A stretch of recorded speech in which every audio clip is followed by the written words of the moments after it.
Queridos, hoje nós anunciamos bastante e eu gostaria de iniciar falando um pouco sobre a nossa nova série, nosso novo tema. Quando Deus ministrou no meu coração esse tema, foi para que nós pudéssemos juntos pensar sobre a importância de sermos pessoas mais constantes, amém? Mais consistentes. E antes de falar com você, a pregação falou comigo também. Então nós devemos, para poder ter uma vida plena em Cristo, ser mais constantes, mais consistentes, amém? Para que você entenda por que essa série, nós vamos trabalhar ela no dia de hoje. Porque nós vivemos tempos onde as mudanças são muito rápidas. São muito rápidas. Tempos em que nós estamos vivendo, em que existem já a ideia da internet quântica. Uma internet com muito mais velocidade, porque a internet e os computadores que você tem hoje, eles já não suportam mais a tecnologia que está vindo aí. Então existe já estão pensando numa internet chamada internet quântica. Pode colocar lá, meu querido. Vê aí embaixo. Clica mais um para Deus te usar na terra. Vê se dá certo aí, lá embaixo. Amém? Tiago Wise, solteiro. Menino vai ser rico. Hein, irmã? Solteira, já olha lá para o menino do Data Show para Deus já te usar, né? Então, nós tem ali a internet quântica, é que eu coloquei embaixo, mas eu acho que não está indo, não sei se o pastor salvou direito, né?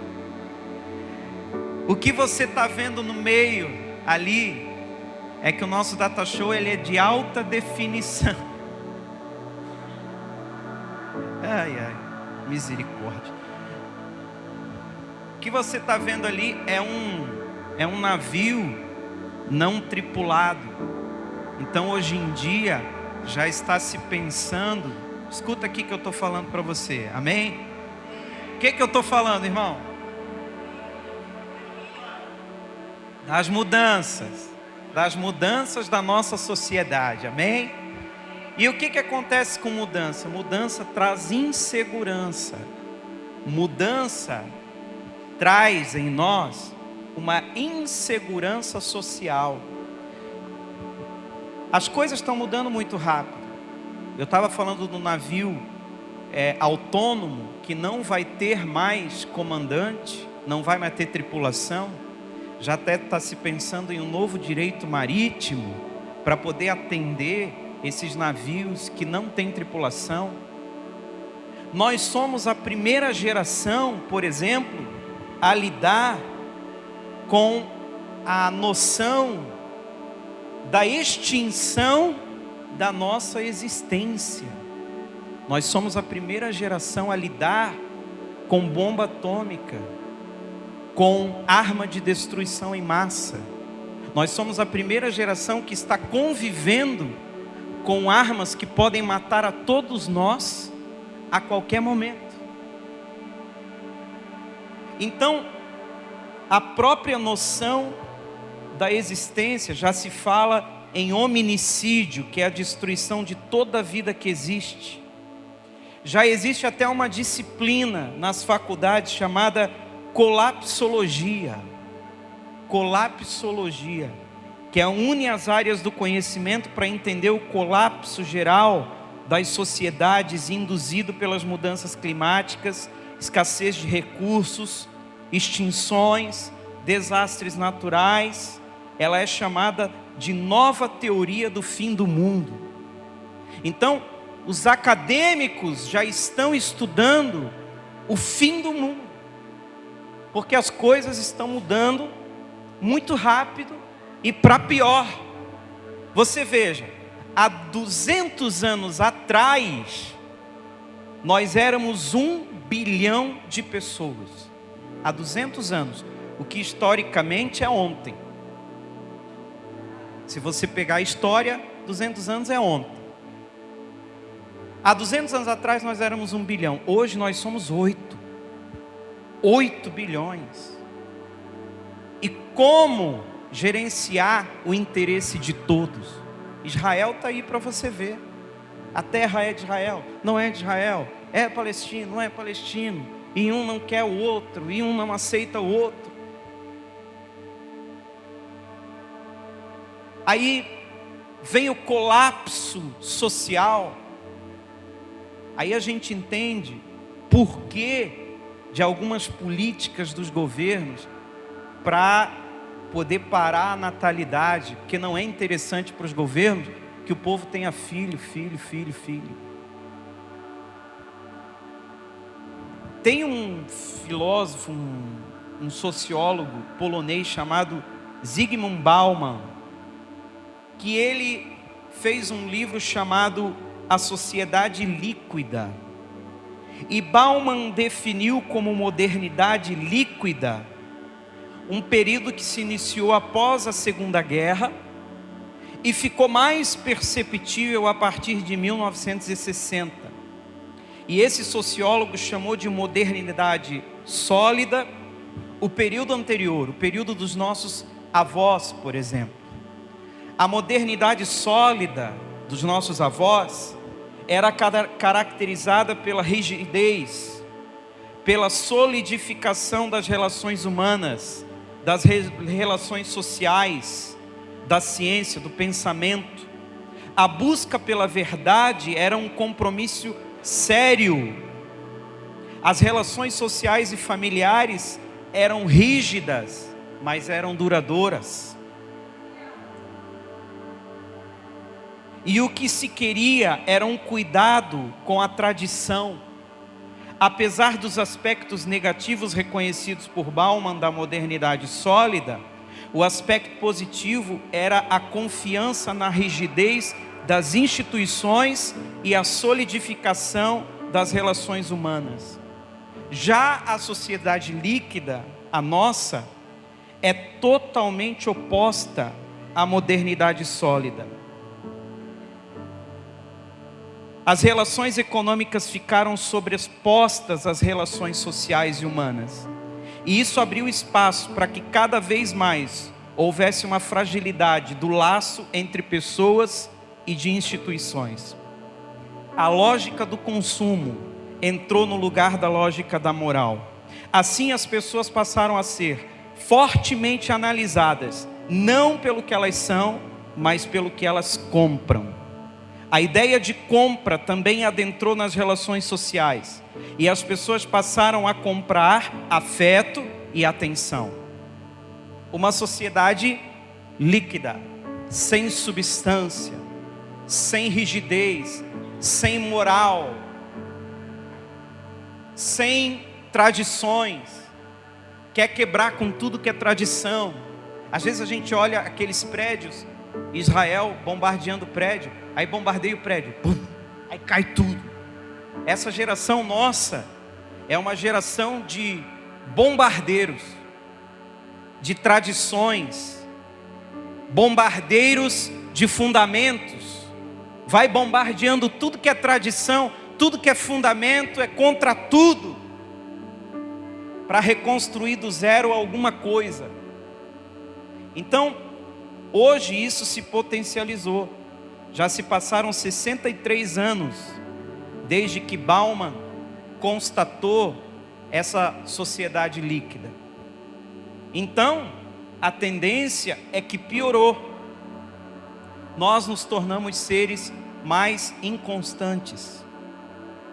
E a inconstância traz junto com ela a inconsistência. É aí que está o perigo. Mulheres não têm mais firmeza no marido. Tem que ficar carregando o marido com um carrinho de mão até na porta do céu. Vai. As pessoas não têm mais consistência espiritual. Um dia está bem, dia está mal. Um dia é crente, outro dia está desviando. As emoções, um dia estou bem, um dia estou mal.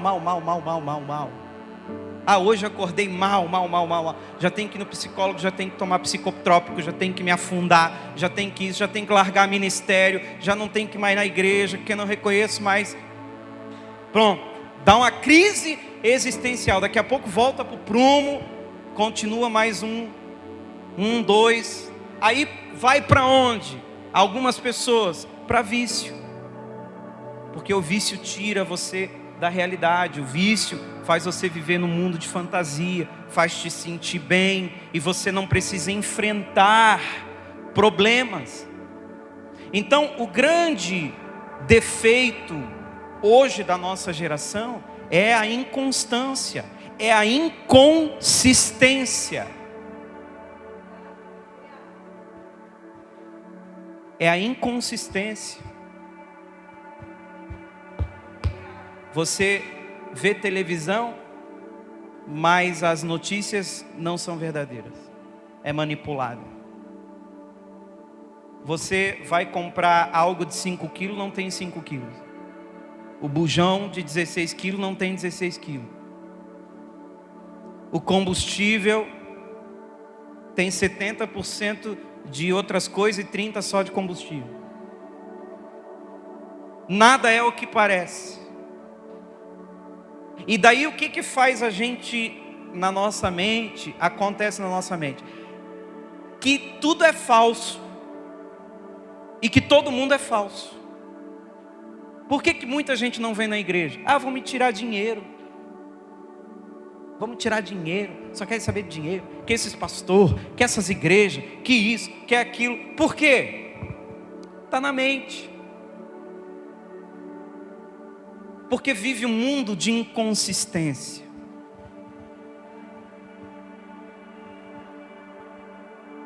Aí, quantas pessoas que iniciam projetos e param no meio do caminho? Quantas? Quantas pessoas que iniciam uma faculdade, no primeiro período, a sala está cheia, não cabe ninguém. Quando chega no 10º período, sobra lugar. Porque metade desistiu, metade trocou de curso, metade inconsistência, inconstância. Tem um texto judaico que diz o seguinte: o homem sem constância nunca pode ser considerado sério e nem virtuoso. Porque para o judeu, o homem deve ser consistente, constante para ser virtuoso. É por isso que alguns dias nós oramos aqui e eu falei para vocês repetirem para suas esposas: conte comigo, eu estou do teu lado, eu sou a segurança, eu sou fundamento. Por quê? Porque homem é mais suscetível à inconstância do que mulher.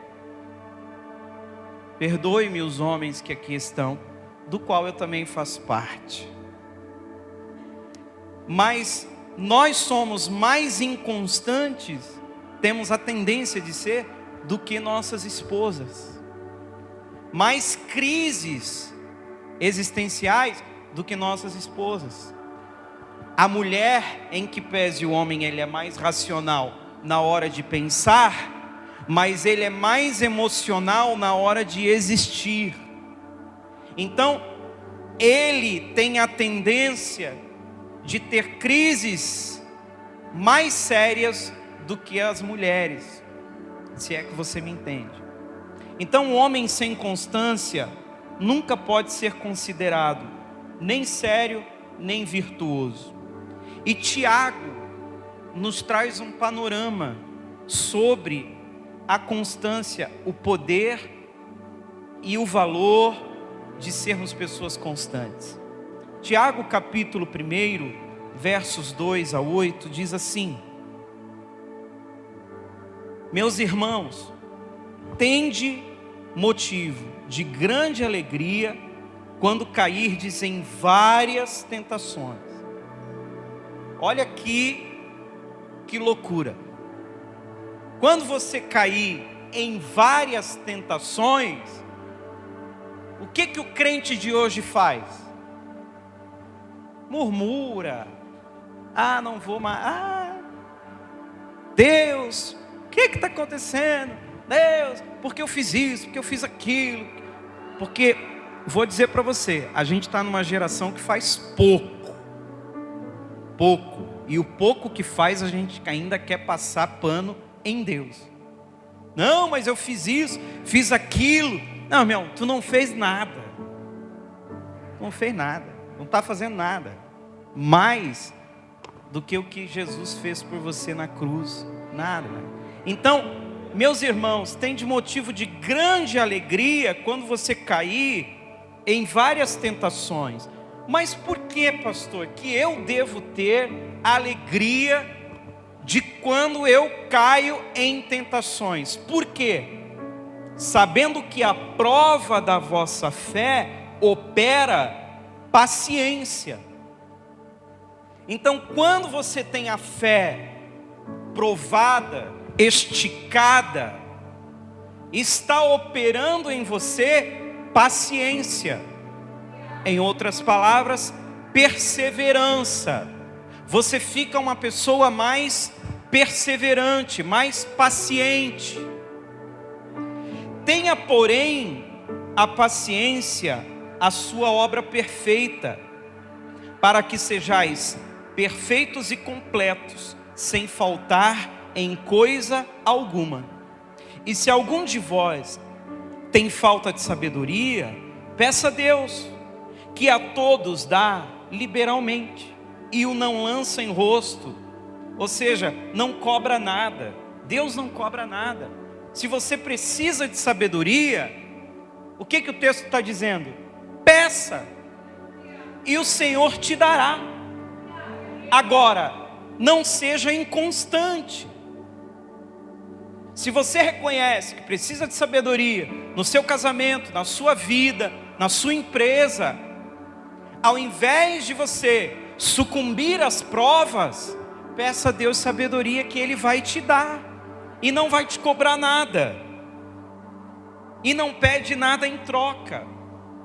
Ele diz assim, verso 6, peça, porém, com fé, em nada duvidando, porque o que duvida é semelhante à onda do mar, que é levada pelo vento e lançada de uma parte para outra. Não pense tal homem que receberá do Senhor alguma coisa. Que homem? O homem de coração dobre, duplo, é inconstante em todos os seus caminhos. Então a pessoa inconstante não constrói nada no mundo espiritual, não ganha de Deus nada no mundo espiritual. Para que eu possa ganhar algo de Deus no mundo espiritual, eu preciso ter constância, consistência. Tiago, ele foi, que escreveu isso, ele foi meio irmão de Jesus, e ele, na realidade o nome dele era Jacó. Tiago é o nome em português, no grego é Jacobus, e no hebraico Yaakov, é Jacó o nome dele. E o Tiago, o Jacó, ele era meio irmão de Jesus. Engraçado que ele não foi discípulo de Jesus, ele não era discípulo de Jesus. O Tiago, que você vê como discípulo de Jesus, ele era filho de Zebedeu, irmão de João. Mas este Tiago que escreveu a epístola é o meio-irmão de Jesus. E ele teve uma escola poderosa, porque ele literalmente conviveu com Jesus. Ele literalmente vivia com Jesus. Então, quando Jesus ressuscita e a igreja se estabelece, ele se torna o pastor da igreja em Jerusalém.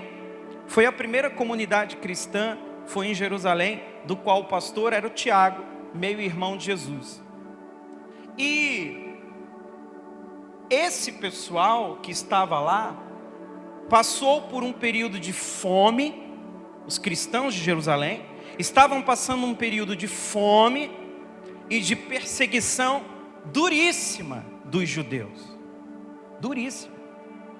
Então, quando eu passo fome, e quando eu passo fome e estou sendo perseguido por minha fé, e o pastor chega para mim e diz assim: você vai lá reclamar, pastor, eu estou com fome, e além de tudo minha casa está sendo perseguida. Aí o pastor diz para você assim: meu irmão, fica alegre quando você cair em várias provações. Aí você vai dizer: o pastor está louco, endoidou. É porque não é ele. Porque não é ele, né? Porque se fosse ele. Mas Tiago está dizendo para esse povo: você fique alegre quando você passar por várias provações, porque essa provação, ela está forjando em você paciência. Porque todas as situações que nós passamos, elas forjam em nós alguma coisa. O que o Tiago está ensinando para o povo? Que só vive o propósito quem suporta o processo. Que você só consegue acessar propósitos divinos quando você conseguir suportar os processos. Porque nós não estamos aqui para um conto de fadas. Nós estamos aqui como estrangeiros, mas o nosso destino é no céu. E para que nós possamos chegar lá com perseverança, com constância, com consistência, nós precisamos muitas vezes pedir a Deus sabedoria. Aí ele diz: se você está com falta de sabedoria, peça a Deus. Então ele fala aqui sobre ser contínuo, insistente, incessante. E uma análise desse texto, irmãos, nos mostra que Tiago está falando aqui, na realidade, sobre fé e sobre incredulidade. Porque no texto nós identificamos uma necessidade: sabedoria. Se você precisa de sabedoria. E a gente sabe que Deus supre as nossas necessidades. Mas é preciso a gente ter fé. Então ele diz que aquele que duvida não receberá nada do Senhor. Porque toda a nossa relação com Deus é baseada na fé. Sem fé é impossível agradar a Deus. A minha relação com Deus tem que ser uma relação de fé, de confiança, de constância. Ah, pastor, porque o pastor foi atrás da 100ª ovelha. Mas a 100ª ovelha não fica se perdendo toda semana, irmão. Ela se perdeu uma vez. Pastor Jorge Linhares conta que um dia ele foi orar com o grupo de louvor. Aí um caba lá do grupo de louvor: quero pedir perdão para poder subir no altar, porque pequei essa semana. Amém, irmão, vamos orar. Orar, foi, cantou. Na outra semana, preciso pedir perdão, porque andei pecando aí, meu Deus do céu, preciso pedir perdão. Vamos pecar. Heresia. A igreja vai estar cheia se eu disser isso. Eu acho que eu vou pregar isso. Aí, de novo, beleza. Na terceira semana, o pastor Jorge disse: eu não vou deixar ele acabar. Preciso pedir perdão. Espera aí, meu irmão. Espera aí. Qual é o teu problema que toda semana tu tem que fazer um pacto com Deus para subir no altar, pai? Já não era para você ter sido curado, já não era para você ter sido uma pessoa melhor, já não era para você ter sido passado dessa etapa, irmão. Tem crente que no PlayStation espiritual não sai da primeira fase.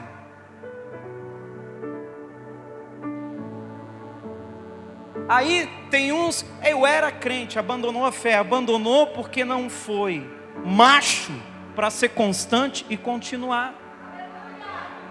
Porque não foi mulher para ser constante e continuar.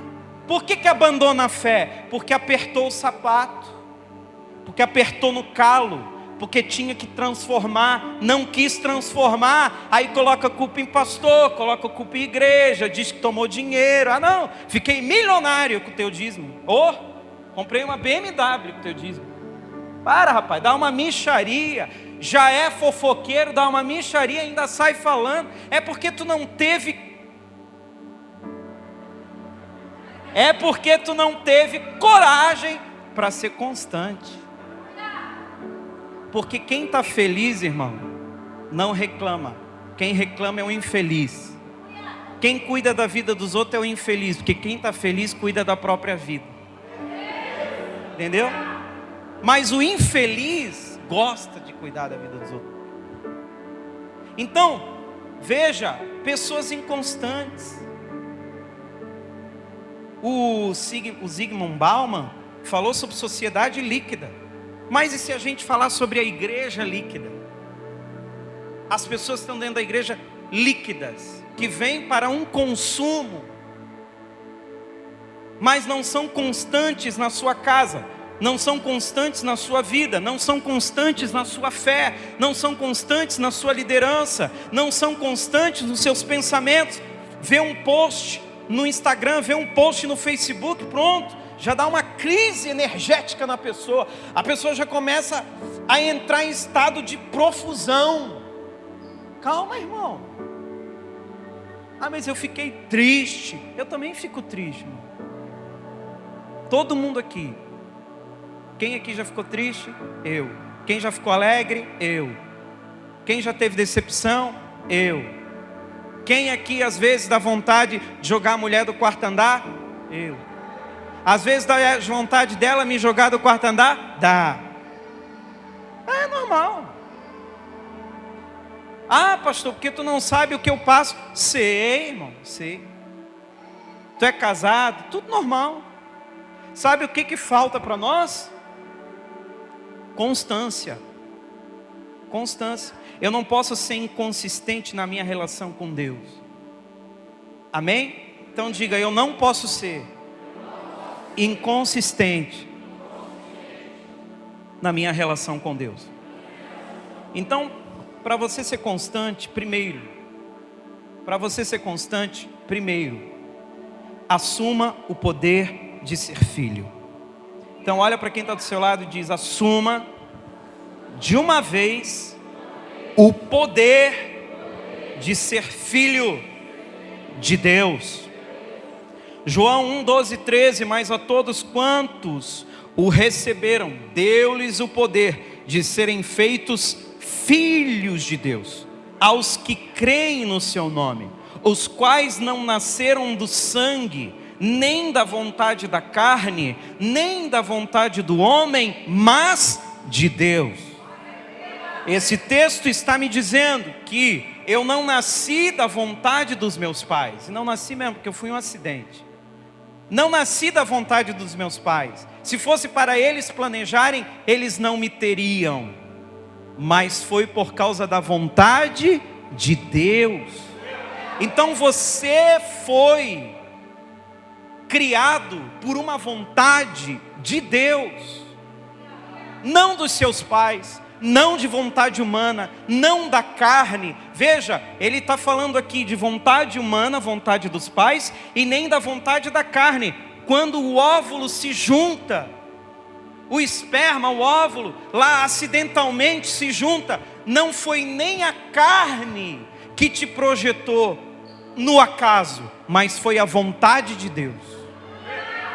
Então, a todos quantos receberam a Cristo, Ele devolve a você.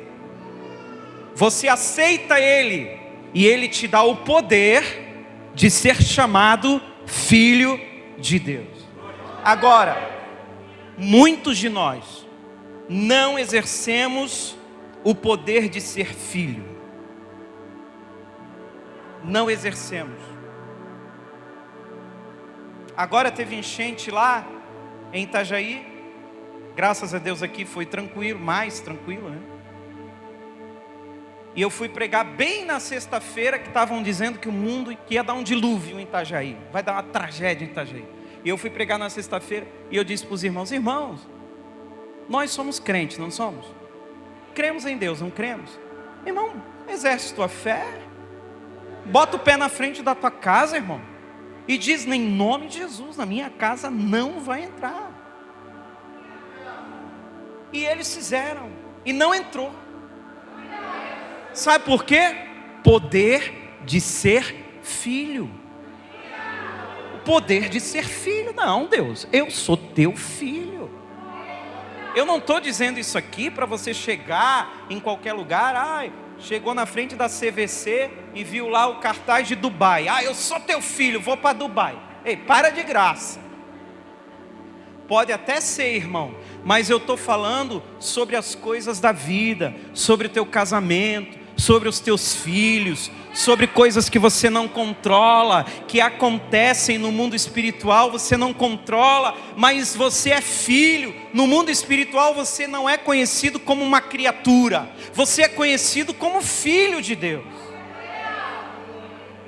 Quando Jesus chegou em Gadara, o demônio já falou: o que tu queres aqui, filho do Deus Altíssimo? Qual foi a primeira coisa que ele identificou em Jesus? Ele é o Filho. Ele é o Filho. Ele é o Filho. Então, quando você chega numa posição de autoridade espiritual, de constância, de consistência com Deus, não tem, irmão, não tem. Eu desafio você. Qual é o seu problema nessa semana? Você quer uma cura? Você quer algo da parte de Deus? Você quer uma porta aberta? Por que que nós estamos com cara de batata na gaveta quando vamos enfrentar um problema, sendo que viemos no domingo à noite para a igreja para quê? Para professar a Jesus, para sermos carregados do seu poder, para termos o poder de ser filho de Deus.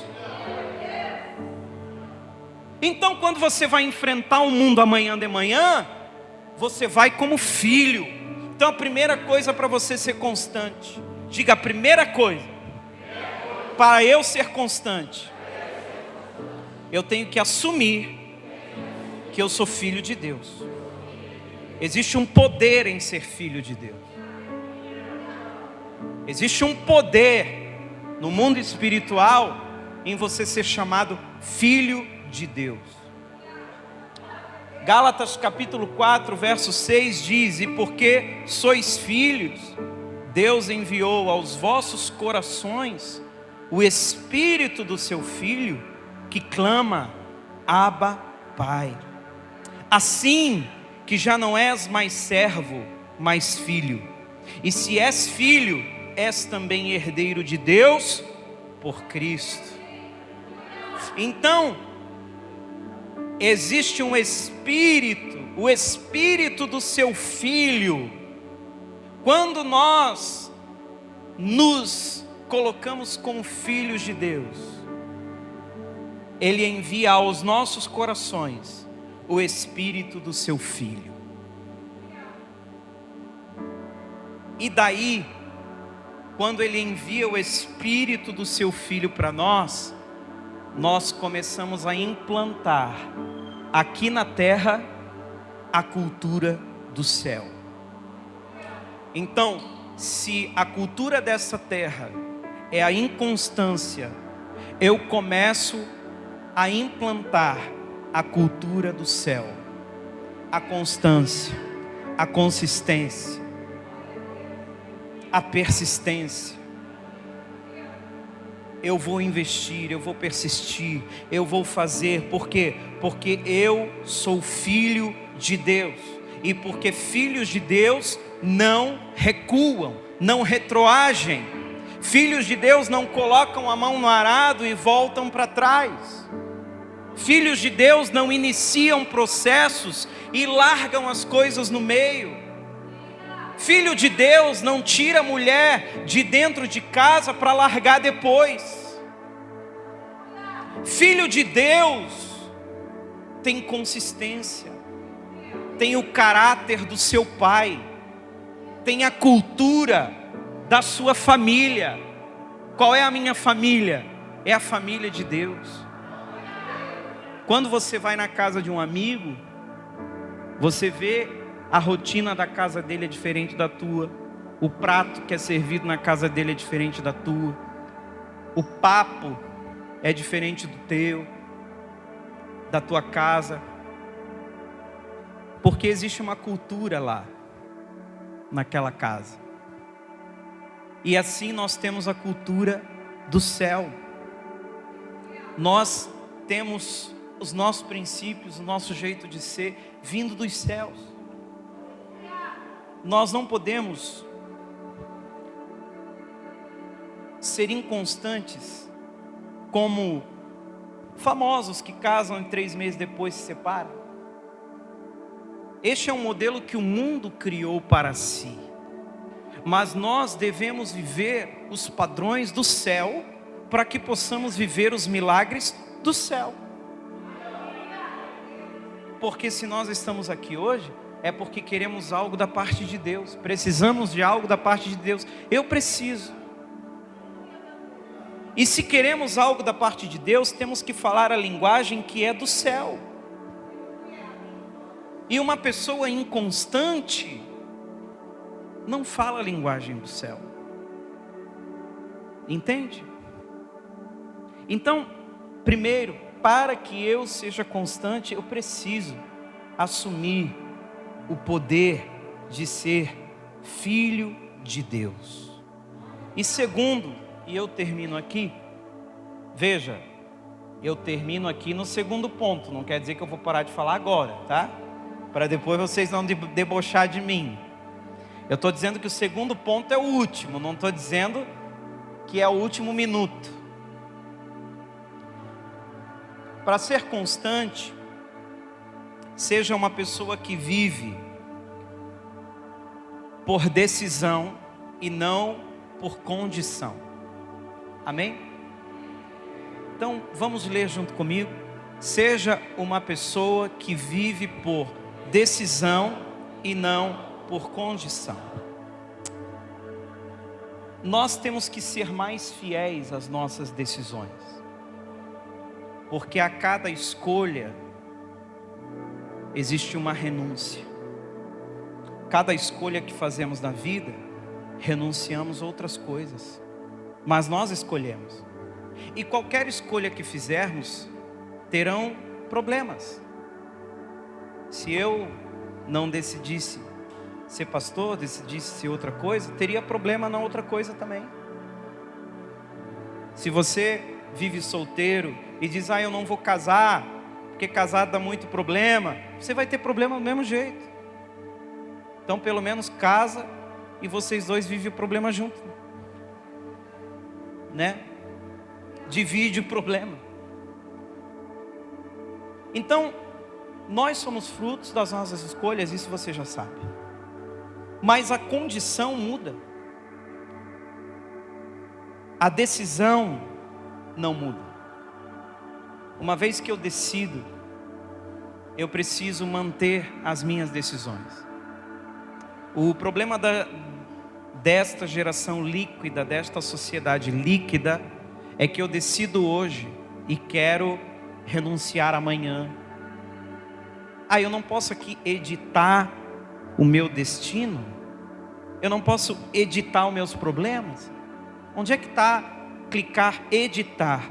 Editar problemas? Não pode. Porque a vida é uma para todos nós. É a mesma coisa para todos nós. Então, se nós vivemos por condição, as condições mudam. Nós vivemos por condição. Hoje nós estamos tranquilos. Domingo, hoje é domingo, né? Tranquilo. Domingo passado estava todo mundo. Vai chover, vai dar um dilúvio, vai matar todo mundo. Aí tem meteorologista que gosta. Quanto mais problema, mais ele gosta, né? Que eu disse. Na realidade, todo mundo fala de igreja, mas todo mundo quer ser um pouco profeta. Eu disse que ia chover, que ia inundar tudo. Aí ele até ri. Não vai ter outubro, não vai ter outubro. É, bem feito. Bem feito. Aí, hoje nós estamos aqui tranquilos. Porque condições mudam. Condições mudam. Mas se você vive baseado em condições, você vai se decepcionar o tempo todo. Condições. O relacionamento foi baseado em condições. O meu emprego foi baseado em condições. Você vai se decepcionar. Você tem que viver mais por decisões do que por condições. Eu decidi. E uma vez decidido, você vive aquilo que você decidiu. Então, é interessante o diálogo de Deus com Josué. É interessante. Lá no capítulo 1 de Josué, a gente já vai ler. Josué, Deus diz para ele: olha, seja forte e corajoso. Eu vou te entregar a terra, mas você tem que ter coragem. Não é assim? Então quer dizer, o texto mostra aquilo que é de Deus e aquilo que é de Josué. De Deus é o entregar a terra, de Josué é ter constância, força, coragem. Josué capítulo 1, versos 6 e 7, olha o que o texto diz: esforça-te e tem de bom ânimo, porque tu farás este povo herdar a terra que jurei aos seus pais que lhe... Veja o que Deus está falando aqui. Deus está dizendo: olha, se você se esforçar, eu te dou a terra. É isso que Deus está dizendo? Não, Deus está dizendo: porque tu farás, tu vai fazer, tu vai conquistar. Vai conquistar, a terra é de vocês. Mas você precisa ter força e bom ânimo, porque há coisas que é de Deus, tem coisas que são nossas. Às vezes Deus quer te entregar algo grande, mas você não demonstra constância, empolgação com as coisas de Deus. Não pede, não ora, não busca. Está nem aí espiritualmente falando, nem aí para a hora do Brasil, e quer receber tudo de Deus, tudo de Deus. Sabe, ele diz assim: tão somente esforça-te e tem muito bom ânimo, para teres o cuidado de fazer conforme a toda a lei que meu servo Moisés te ordenou. Dela não te desvies nem para a direita, nem para a esquerda, para que prudentemente te conduzas por onde quer que andares. Ou seja, eu estou te dando a terra, mas eu já estou contando que você vai ser uma pessoa constante, diligente, consistente. Não te desvia nem para a direita, nem para a esquerda. Ou seja, não coloca os teus olhos para um lado, nem para o outro. O que Pedro fez quando saiu do barco para ver Jesus? Olhou para o mar. Ele estava olhando para Jesus, mas ele olha para o mar, e a Bíblia diz, e ele ficou com medo, e ele temeu, porque sempre que nós somos inconstantes, nós também somos inseguros, nós somos medrosos, o espírito do medo toma conta de nós. Quando nós não temos certeza, quando nós não somos consistentes, constantes, somos medrosos. Então,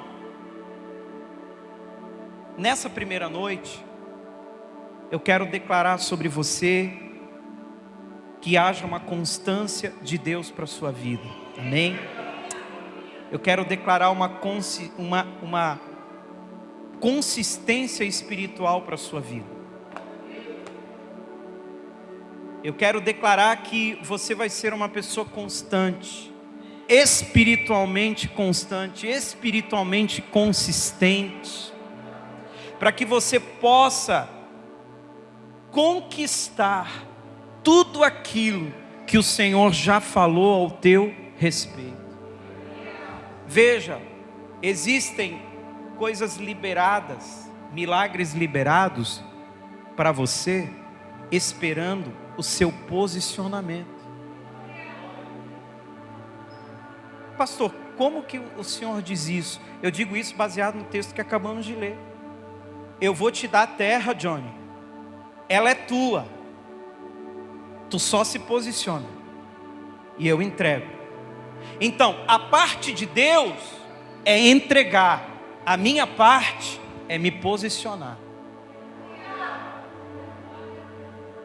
Então, quando eu me posiciono, Deus sabe aonde me encontrar. Deus sabe aonde me encontrar. Amém? Então eu quero orar por você, pela sua casa, pela sua família. Eu quero chamar aqui o Bruno. O Bruno, vem cá, Bruno.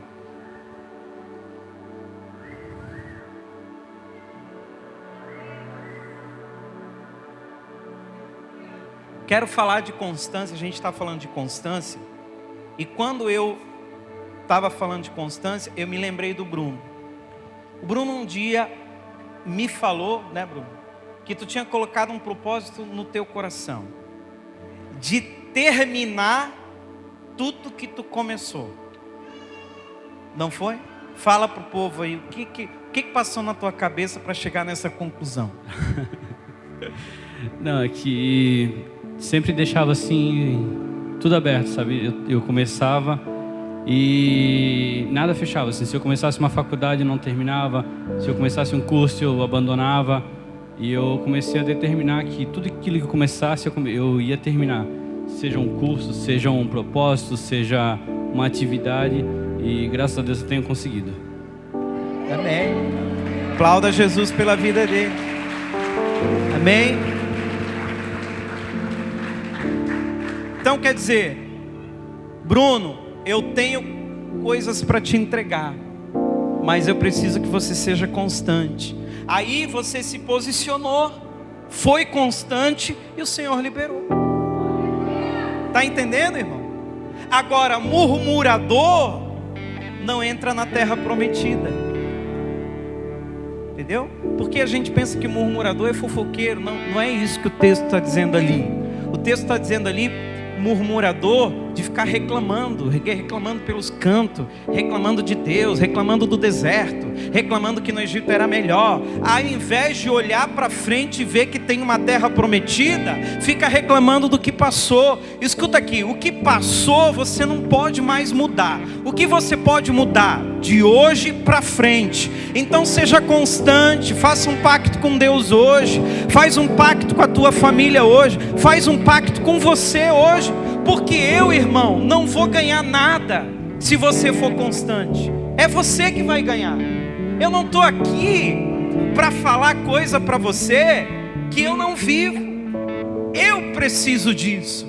E você precisa disso. Quem vai ganhar é você. Quem vai ganhar é a sua família. Quem vai ganhar é o seu casamento, a sua empresa. Quando você decidir se posicionar e ser constante e receber do Senhor. Porque está liberado nos céus. Tem algo liberado dos céus para você. E deixa eu te dizer, baseado ainda na história do Bruno, tem bênçãos que só vêm depois de algumas experiências. Existem bênçãos que só vão chegar se você passar alguns ventos. Bruno e a Sirlene passaram por ventos grandiosos. Quando o mar cessou e quando a tempestade se acalmou, veio a Abigail. Entendeu?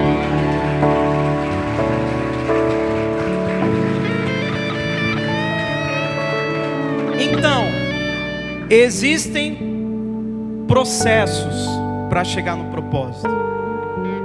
E se você está passando hoje por algum processo, pastor, eu estou assim, ó, desacreditado. Eu também já estive. Pastor, eu estou desanimado. Também já estive.